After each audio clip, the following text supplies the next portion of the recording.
So hey guys, welcome back to the channel. स्वागत है आप सबका फिर से एक बार एक नए वीडियो में और एक बिल्कुल ही इंटरेस्टिंग से सवाल के साथ। जी दोस्तों, आज का सवाल भी काफी इंटरेस्टिंग होने वाला है हर सवाल की तरह, और ये भी मल्टीपल टाइम्स इंटरव्यू में पूछा जा चुका है, तो क्वेश्चन बहुत ही इंपॉर्टेंट है, इसमें कोई डाउट नहीं है। प्लीज अच्छे से इस क्वेश्चन को समझना और अच्छे से प्रैक्टिस करने की कोशिश करना, और मैं तो यहाँ पे स्टेप बाय स्टेप सारी चीजें बताऊंगा ही बताऊंगा। ठीक है, तो क्वेश्चन का नाम आप लोगों को दिख ही गया होगा, मैक्सिमम प्रोडक्ट सब एरे, जो कि लीड कोड का मीडियम लेवल का क्वेश्चन है। ये मीडियम लेवल का क्यों है ये भी हम डिस्कस करेंगे, एंड मैं आपको दोनों तरीके बताऊंगा, इजी सॉल्यूशन बताऊंगा कि इजी तरीके से कैसे इस चीज़ को हैंडल कर सकते हैं। क्योंकि कई बार क्या होता है ना कि यहाँ पे मीडियम लेवल है, बट इंटरव्यू में आपसे मीडियम लेवल का आस्किंग नहीं किया जाता, वो चाहते हैं कि चलो किसी तरीके से आप सॉल्व कर दो, तो वो भी इंट्यूशन देखेंगे। एंड मीडियम लेवल का क्वेश्चन क्यों है, ये किस टाइप का सॉल्यूशन ये डिमांड कर रहा है, वो भी देखेंगे। तो जल्दी से स्टार्ट करते हैं, सवाल को पढ़ते हैं, देखते हैं सवाल क्या क्या रहा है, एंड देन फिर हम अपने कोड की ओर बढ़ेंगे। So let's read the question first. तो सवाल है, given an integer array nums, find a subarray that has the largest product and return the product. Clear सा सवाल है। क्यों? क्योंकि बहुत इजी है।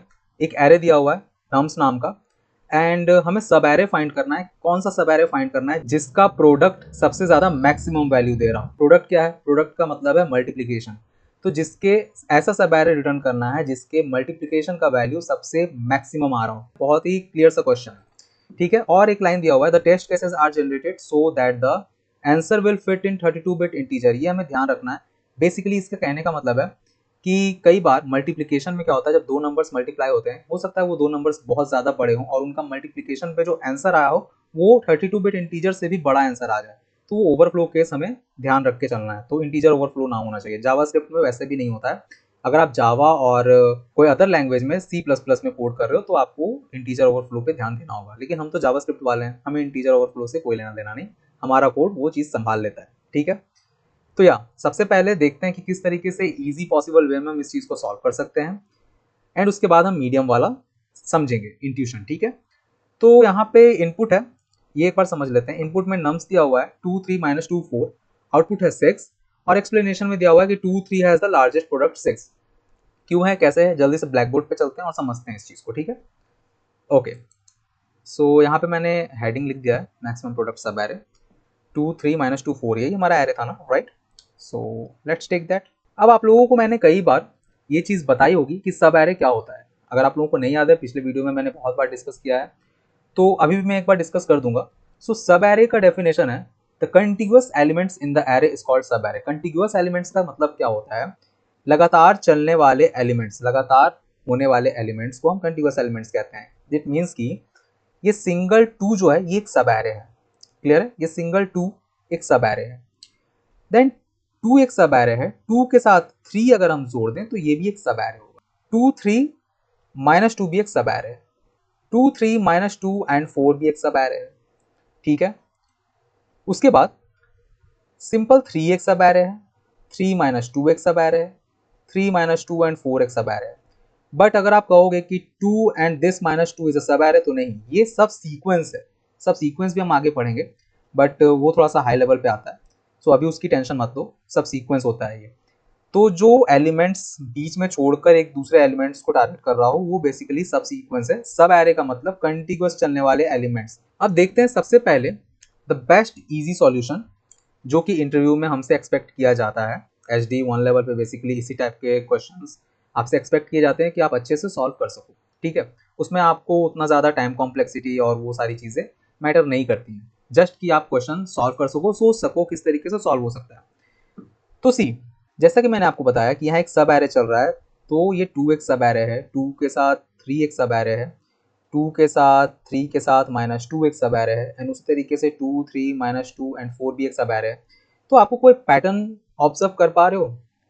मान लो कि अगर हम यहाँ पे दो लूप्स चलाएं तो क्या हमारा काम बन सकता है? बिल्कुल बन सकता है। एक लूप का आई यहाँ होगा, दूसरे लूप का आई सबके साथ ट्रेवल करके आ रहा होगा, राइट, जो कि बेसिकली जे होगा। और ये जे जो है ना, ये सबके साथ ट्रेवल करके आ रहा होगा। 2 के साथ 3 को चेक करेगा, देन 2 के साथ 3 के साथ -2 को चेक करेगा, फिर 2 3 -2 के साथ 4 को चेक करके आ रहा होगा, राइट। आई होप इतना क्लियर होगा कि ये 2 के साथ सारे एलिमेंट्स को चेक करके आ रहा होगा। एंड देन फिर जो आई है, ये जो आई है ना, आई उठ के 3 के पास चला जाएगा, और अब ये जे ये 3 के लिए -2 के साथ चेक करेगा, देन 4 के साथ चेक करेगा, और उस तरीके से फिर आई इंक्रीमेंट होगा।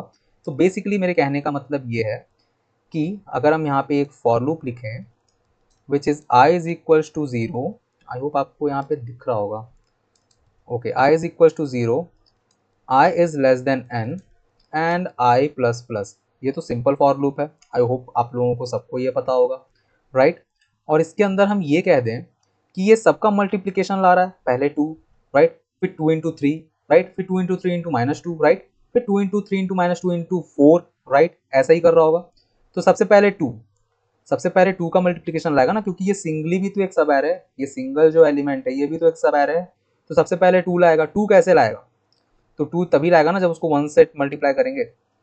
तो हम यहाँ पे एक वेरिएबल ले लेंगे, प्रोडक्ट मान लो, प्रो करके वेरिएबल ले लेंगे जिसको हम 1 से इनिशियलाइज कर देंगे, सिंपल है। उसके बाद एक और फॉर लूप चलाएंगे विच इज़ जे, हमारा जे चलेगा। जे स्टार्ट कहाँ से हो रहा है? तो अभी मैंने आपको बताया कि अगर ये आई यहाँ 2 पे है तो ये जे भी है, ये यहाँ 2 से ही स्टार्ट होगा स्टार्टिंग में, क्योंकि ये, कितनी बार कह रहा हूँ, क्योंकि ये सिंगल एक सब एरे है, ठीक है। ये जे भी यहीं से स्टार्ट होगा क्योंकि सिंगल एक सब एरे है। तो j is equals to I, j is less than n तक चलेगा, ये भी सबके पास जाके चेक करेगा कि सबसे ज़्यादा मैक्सिमम प्रोडक्ट मुझे कौन ला कर दे रहा है, एंड जे प्लस प्लस होता जाएगा। और उसके बाद हम सिंपल कह देंगे इसको कि भाई product is equals to product into ARR of j, product is equals to product into ARR of जे।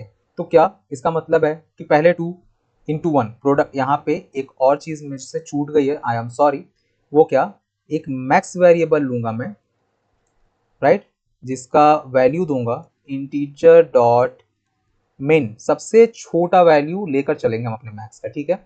और हम हर टाइम पे अपना जो मैक्स है ना वो अपडेट करते जाएंगे। कैसे समझना, ड्राई रन कर रहा हूँ, अच्छे से समझना। तो सबसे पहले प्रोडक्ट की वैल्यू क्या है, 1, ठीक है, आई 2 पे है, जे भी 2 पे है, तो प्रोडक्ट की वैल्यू 1 है। तो product is equal to product into ARR of जे।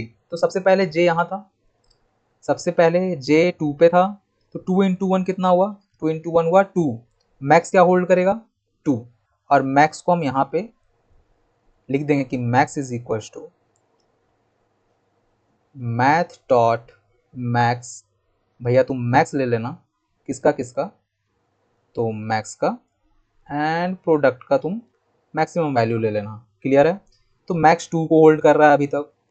अब जो जे है ना, अब ये जो जे है ये उठ के 3 पे आ गया, ये उठ के 3 पे आ गया।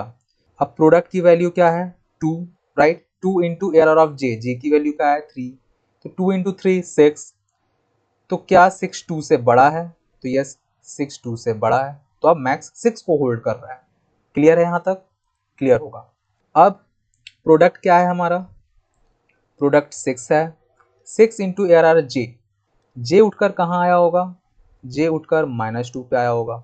तो 6 इंटू -2, 6 इंटू -2 होता है माइनस का 12, तो क्या माइनस का 12 हमारे 6 से बड़ा है, नहीं, ये तो माइनस का एलिमेंट है, माइनस का 12 6 से बड़ा नहीं है, तो ये नहीं होगा, और मैक्स अभी भी 6 होल्ड कर रहा होगा, ओके।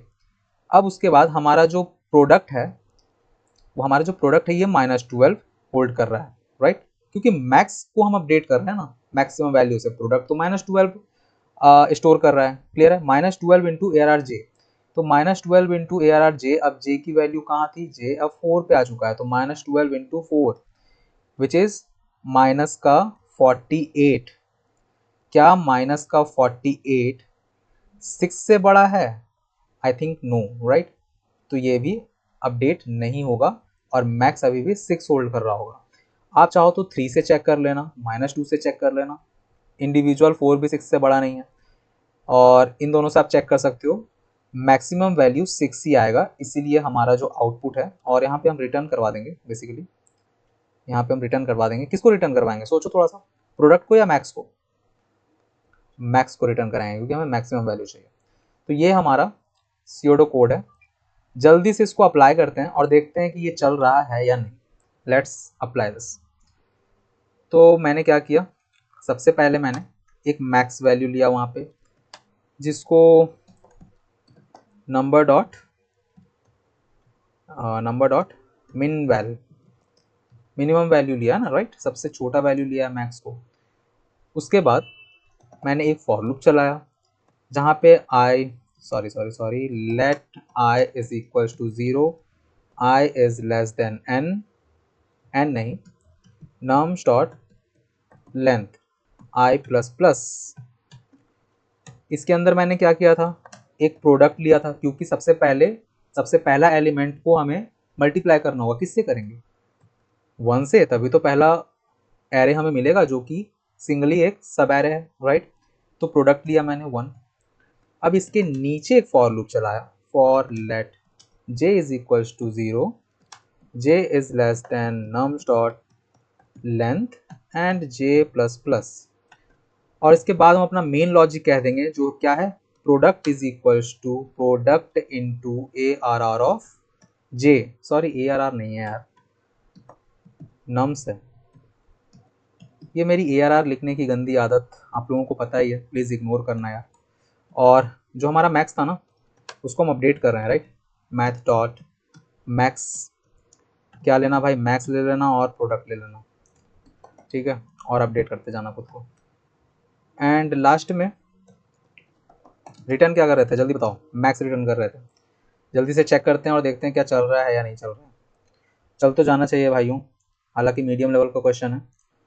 लेट्स सी, टाइम तो ले रहा है थोड़ा सा।